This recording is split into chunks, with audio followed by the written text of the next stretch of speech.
provision for compensation at all.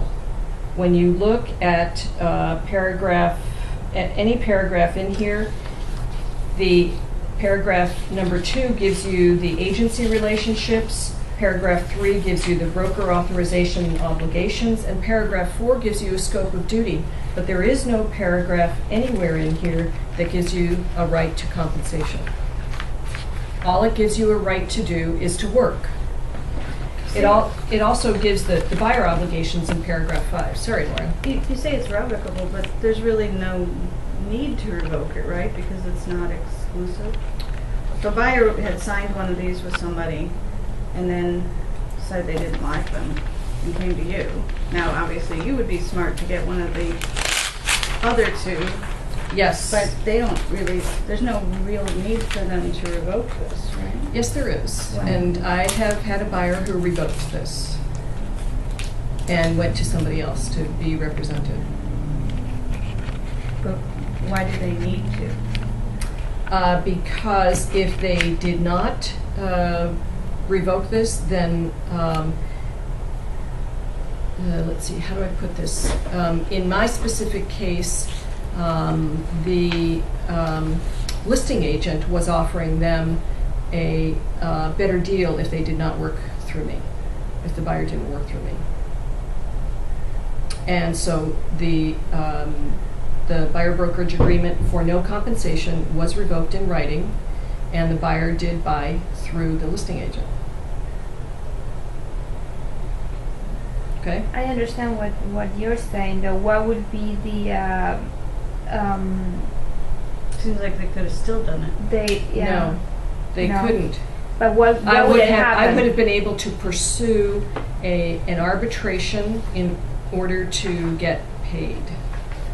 And that's what this is for, to get paid. That's all we're talking about, is to get paid.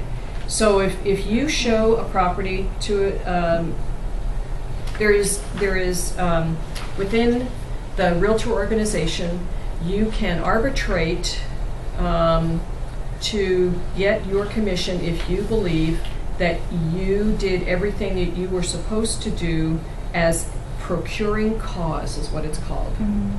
So if you did everything that you were supposed to do as procuring cause, and that's outlined on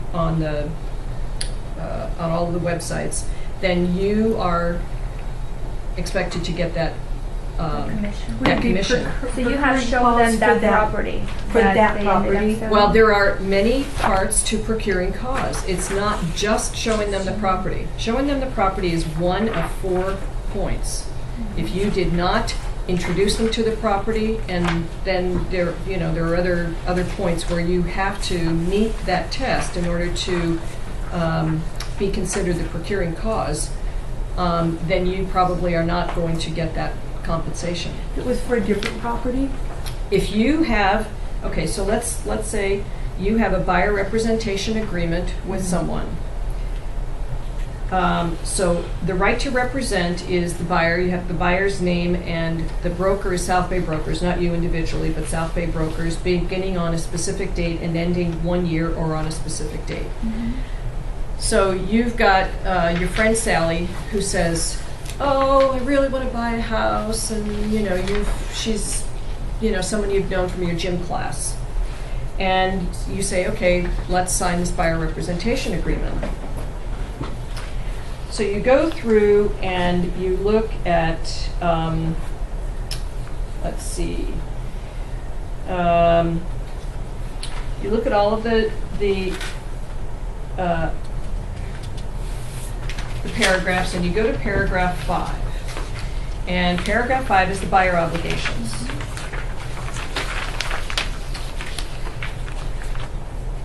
And the buyer is obligated, if they sign this, to view properties, do all of the things that you want a buyer to do so that you know that they are serious, that they can afford it, they've got money to purchase the kind of property that they want. They give you any criteria that they have. So you get this signed and you think, okay, great, now I've got a buyer. In the meantime, the buyer goes out to open houses while you're playing golf on Sunday. and meets Lauren and says, God, Lauren's so much better than Gabrielle. Why? And besides this, you know, she knows so much more about the Golden Hills, and I've got to do something about this. And she says to Lauren, well, you know, I do have a buyer-broker agreement already with Gabriella. So what do I do? And Lauren says, well, which agreement did you sign? And if it is the buyer representation agreement that's not exclusive for compensation, it's revocable. And Sally says, oh good, I can revoke this in writing. She writes a letter to Gabriella saying, I revoke our buyer-broker agreement effective today, and then goes and works with Lauren because it's revocable. So look across the other two agreements, they're not revocable. So this one doesn't seem to be very good. I'm trying to figure out what's Very the astute. positive. Yes. Okay. So I'll tell you what the positive Yeah. part is about it. And the reason that that South Bay Brokers is insistent that you get a buyer's broker agreement signed, and that is because there is a 2-year statute of limitations on a buyer bringing any lawsuit against South Bay Brokers from the date of the agreement. Okay? So when you're working with somebody, and that is consistent in all 3 of these buyer-broker agreements. The downside of this buyer representation agreement is you get all of those responsibilities and you get that 2-year protection from liability after 2 years, but you get no pay. You don't get any, I'm going to say, buy-in from the buyer that they are working with a professional who expects to be paid.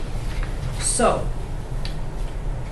that's why on this chart that I made, you've got in red, no provision for right to compensation, no provision for dispute resolution.